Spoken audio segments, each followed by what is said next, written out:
Almost हर body part पे vitamin D का significant role होता है। अगर ये कम होने लग जाए, बीमारियां लग जाती हैं, तो उनसे बचने के लिए आपका विटामिन डी एक सही मात्रा में होना चाहिए, लो नहीं होना चाहिए, ताकि आप इन बीमारियों से बच सकें। हेलो एंड नमस्कार एवरीवन। आज जो हम बात करने जा रहे हैं वो विटामिन डी की बात करने जा रहे हैं। विटामिन डी सुनने में बहुत इम्पॉर्टेंस हम नहीं देते, या हमारी बॉडी में अगर इसकी कमी हो रही है तब भी हम कोई इम्पॉर्टेंस नहीं देते, बट क्या आपको पता है कि ये सोरासिस में कितना इम्पॉर्टेंट है और वो क्यों इम्पॉर्टेंट है, उसके बारे में बात करेंगे। और भी ऑलमोस्ट हर बॉडी पार्ट पे विटामिन डी का सिग्निफिकेंट रोल होता है। अगर ये कम होने लग जाए तो आपकी बॉडी में जो हम डिस्कस करने वाले हैं ये डिसऑर्डर्स या बीमारियां लग जाती हैं, तो उनसे बचने के लिए आपका विटामिन डी एक सही मात्रा में होना चाहिए, लो नहीं होना चाहिए, ताकि आप इन बीमारियों से बच सके। सोरासिस में इसका क्या रोल है?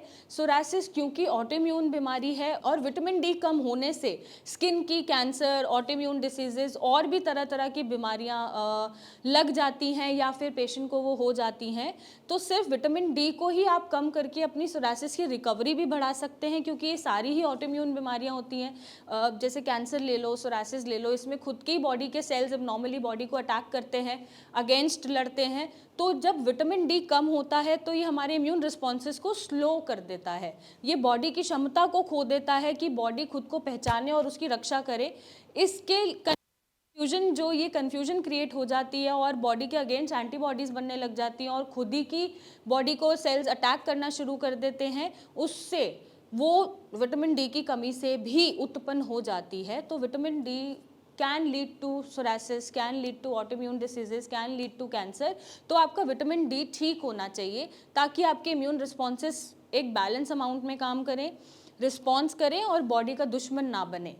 इसके अलावा भी जो सोरासिस में पेशेंट की रिकवरी हमें स्पीडन अप करनी हो या बढ़ानी हो तो हम विटामिन डी का सप्लीमेंटेशन ज़रूर करते हैं, ताकि विटामिन डी की मात्रा पूरी होते ही बॉडी की ताकत बढ़ जाए खुद को पहचानने की और खुद को बचाने की, और आपका रिकवरी स्पीडन अप हो जाए या तेज़ हो जाए। इसके अलावा भी विटामिन डी का बहुत रोल है, जैसे कैल्शियम एब्जॉर्ब करने में, बॉडी में फॉस्फोरस एब्जॉर्ब करने में विटामिन डी का रोल होता है।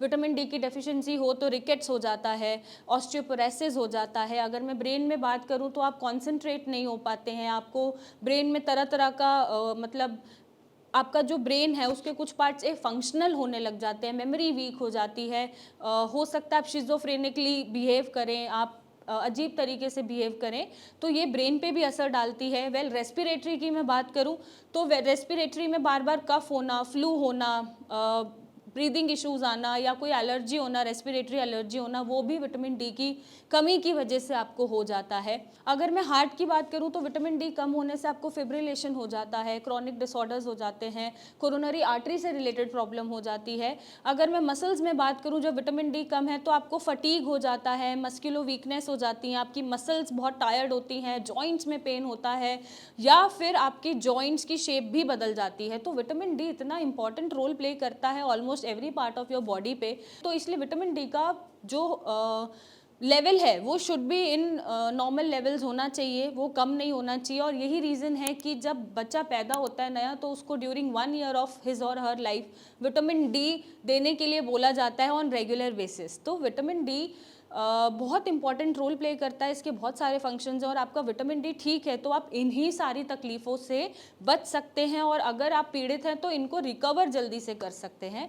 तो विटामिन डी अगर आप सनलाइट में लेना चाहते हैं, जो कि आजकल पॉसिबल नहीं हो पाता, बट फिर भी आप ट्राई कर सकते हैं। तो जो सुबह 8 बजे की पहले की धूप होती है, अर्ली मॉर्निंग धूप होती है, 6 o'clock, 5 o'clock, 7 o'clock वाली, आप उसको आधे घंटे 1 घंटे सेक सकते हैं धूप में कवर करके, आपका विटामिन डी आपको मिलेगा सन रेज से। बट क्योंकि इन्वायरमेंट इतना पोल्यूटेड है, यूवी रेज भी आपको कहीं ना कहीं हार्म करती हैं, सोरासिस पेशेंट में ये इचिंग, बर्निंग बढ़ा देती हैं और भी बहुत तकलीफें देती हैं। तो आप इसका सप्लीमेंटेशन डाइट में भी कर सकते हो, और अगर डाइट में नहीं होता है तो आप सप्लीमेंटेशन नॉर्मल जो इसके शॉट्स आते हैं, अराकिटोल के शॉट्स आते हैं, कॉलीकैल्सिफेरॉल के शॉट्स आते हैं, उसका इंटेक करके या इंजेक्शन लेके आप अपने विटामिन डी को पूरा कर सकते हैं।